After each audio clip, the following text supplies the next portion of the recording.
Bonjour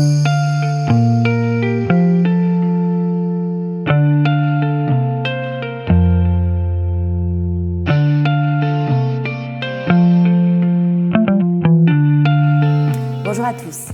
La finance durable, ce sont des pratiques qui intègrent des considérations extra-financières dans les décisions d'investissement. Ces considérations sont d'ordre environnemental, d'ordre social ou de gouvernance. Ce sont les fameux critères ESG, ces critères qui évaluent comment une entreprise tient compte de ses pratiques environnementales, sociales et de gouvernance dans ses décisions d'investissement. Quel est l'objectif de la finance durable ? La finance durable, c'est encourager les entreprises à adopter des pratiques plus responsables, plus vertueuses. Et pour vous, clients, c'est accompagner ces entreprises en investissant dans ces fonds qui associent performance financière à performance extra-financière. Aujourd'hui, la finance durable fait face à de nombreux enjeux, de nombreux défis nécessaires pour assurer son efficacité et garantir un cadre d'investissement robuste et pérenne. Parmi ces enjeux, on notera la réglementation, on notera l'harmonisation des normes, on notera aussi ce dont vous avez très souvent entendu parler, la lutte contre le greenwashing. Les instruments de la finance durable sont nombreux, mais aujourd'hui, nous allons principalement parler des fonds investis en actions cotées. Avec nous aujourd'hui, Léa Dunant-Châtelet, directrice des investissements responsables chez DNCA. Bonjour Léa. Bonjour Estelle. Donc Léa, les 2 dernières années n'ont pas été favorables aux fonds investis sur des critères socialement responsables, des critères d'investissement durable. Ils affichent des performances très souvent inférieures aux indices de marché. Peux-tu justement revenir sur la performance de ces fonds socialement responsables en 2022 et en 2023 ? Oui, alors tout à fait, c'est un point important. Je pense que les 2 années d'ailleurs sont très différentes. Je vais commencer par l'année 2022. L'année 2022, elle sacralise un peu tous les vents contraires en fait, de l'investissement responsable. Il y a 3 éléments principaux qui sont arrivés en même temps. Alors le premier, je pense que tout le monde l'avait en tête, c'est la sortie de crise Covid. Et lorsqu'on est dans une sortie de crise Covid, eh bien, les secteurs qui fonctionnent bien sur les marchés cotés, eh bien, ce sont les secteurs du transport aérien, de l'hôtellerie loisirs, mais également toute l'industrie, je dirais, des énergies fossiles parce qu'on est en reprise de cycle. Et souvent, eh bien, ces gestions ISR n'ont pas ce type de secteur. Le deuxième élément, eh bien, c'est la hausse des taux. Je pense qu'on l'a tous vécu. Cette hausse des taux, elle est défavorable aux entreprises de croissance. Et par définition, lorsqu'on investit finalement sur les entreprises durables, ce sont des entreprises dites à longue duration. Donc, on va regarder leur croissance sur les 5-10 prochaines années. Et mécaniquement, eh bien, les marchés défavorisent ces entreprises. Et troisième élément surprenant, un peu inattendu, c'est la géopolitique. La géopolitique, la guerre en Ukraine a favorisé des secteurs comme l'armement-défense, là aussi plutôt absent de ce type de gestion. Donc en 2022, il est quasiment impossible de faire de la performance ou en tout cas de battre les indices. Et c'était une année de baisse des marchés, donc c'est d'autant plus flagrant. L'année 2023 est un peu différente. L'année 2023 est une année balancée. On a beaucoup de thèmes du développement durable qui sont revenus, je dirais, positivement. D'autres qui sont encore délaissés, comme notamment les énergies renouvelables ou encore la santé. Néanmoins, ce qui fait la différence aujourd'hui, eh bien, c'est la sélection de valeurs. On arrive dans un monde où l'argent n'est plus, je dirais, neutre. Le taux d'intérêt font qu'on a besoin de sélectionner des entreprises qui vont avoir une excellence financière au cours des 3-4 prochaines années. Et ce sont celles qui ont fonctionné en 2023. Merci Léa, c'est très clair. Justement aujourd'hui, certains investisseurs s'interrogent sur l'intérêt de revenir ou non sur la gestion ISR. Comment peut-on les rassurer? Et quels sont justement les moteurs de performance à venir pour cette gestion?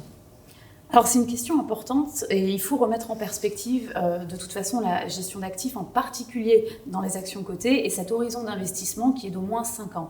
Et lorsqu'on regarde les cycles, de toute façon, les entreprises liées aux enjeux du développement durable, en tout cas qui y contribuent, ont des performances sur les 5 dernières années qui sont plutôt très acceptables, voire parfois excellentes. Et si on prend cet horizon en compte, eh bien, il faut être capable de passer ces vents contraires qu'on a décrits précédemment.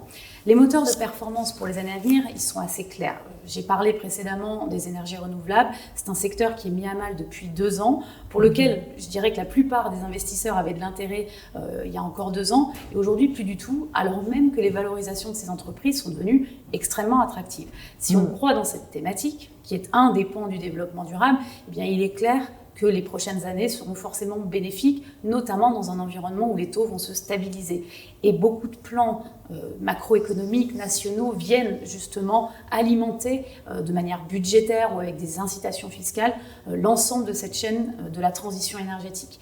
J'ai parlé également de la santé, c'est un moteur très puissant de performance et aussi de résilience dans les portefeuilles qui n'a pas fonctionné jusqu'à présent et qui devrait à nouveau revenir sur le devant de la scène avec des profils d'entreprises qui sont assez agnostiques finalement des cycles. Et ça, c'est important, en particulier quand la visibilité devient plus compliquée. Donc il faut bien avoir en tête qu'on est sur des horizons de temps qui sont longs, on est sur des thématiques longues aussi, et des entreprises qui ne sont pas toutes nouvelles, qui sont des entreprises parfois centenaires, robustes, qui ont juste été un peu moins à la mode ces dernières années, mais qui répondent en fait parfaitement aux différents enjeux nationaux et internationaux. Donc justement, une des difficultés rencontrées par nos clients réside dans la multiplication des réglementations et des labels. Que penser, Léa, du tout dernier label ISR français ? Alors, ce qui est certain, c'est qu'il y a eu une confusion très importante. Les labels français, il y en a deux, le label ISR et le label Greenfin, n'ont pas apporté finalement les clarifications nécessaires à la gestion ISR pour le grand public.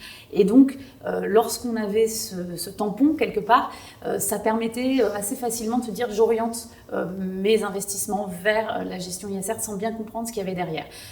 L'État, puisque c'est un label qui nous vient de Bercy, a décidé de le clarifier finalement en donnant des exclusions sectorielles, ce qui devait arriver d'une certaine manière pour que l'investisseur final puisse s'orienter de lui-même, c'est-à-dire le prochain label, celui qui va a priori, je pense, commencer en mars 2024, eh bien, va interdire notamment le charbon, les hydrocarbures non conventionnels, qui sont principalement aux États-Unis et en Asie, et tous les nouveaux développements dans les hydrocarbures. Ça veut dire que le secteur du pétrole, pour schématiser, va sortir du label ISR. C'est pas tant une façon dogmatique que d'approcher les choses, c'est plutôt une manière de dire, eh bien, il peut y avoir des entreprises en transition, elles sortiront du label ISR, et il y aura ensuite dans le label ISR uniquement les secteurs ayant une contribution positive aujourd'hui avérée. Et donc l'investisseur s'y retrouvera beaucoup plus facilement.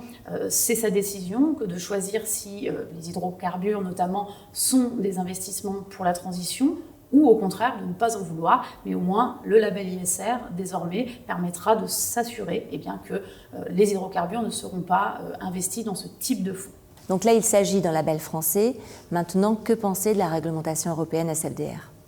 Alors la réglementation européenne, elle était indispensable pour harmoniser finalement une somme de labels qu'il y avait dans plein de pays européens et qui étaient tous différents et qui rendaient une fois de plus la compréhension très complexe. Cette réglementation, elle vient un peu poser les bases de ce que seront finalement demain les gestions de manière générale, en harmonisant aussi les données que les entreprises vont nous fournir. Ces entreprises vont être soumises à des réglementations elles-mêmes et donc on ne comparera plus, si je puis dire, des choux et des carottes. C'est très important cette notion-là qui a fait aussi quelques problématiques, je dirais, de compréhension dans l'ISR. Elle se comprend cette réglementation à travers 3 articles qui catégorisent les fonds avec justement un petit peu plus de gradation que le label ISR. Un article 6 aujourd'hui, c'est une stratégie qui ne tient pas en compte des enjeux du développement durable, pour faire simple. Un article 8, c'est une stratégie qui va en tenir compte et les critères extra-financiers dont on a parlé vont être intégrés à la gestion. Et un article 9, ce sont des stratégies qui vont encore plus loin et vont chercher une contribution positive, démontrable aux enjeux du développement durable. Merci Léa pour cet échange. Merci Estelle. Vous l'avez compris, la mention ISR ne garantit pas la performance d'un fonds.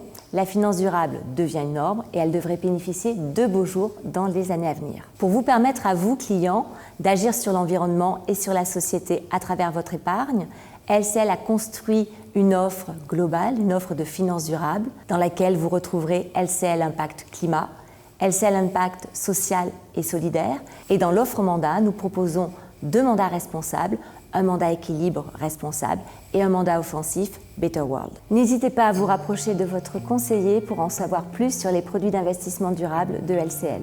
Merci.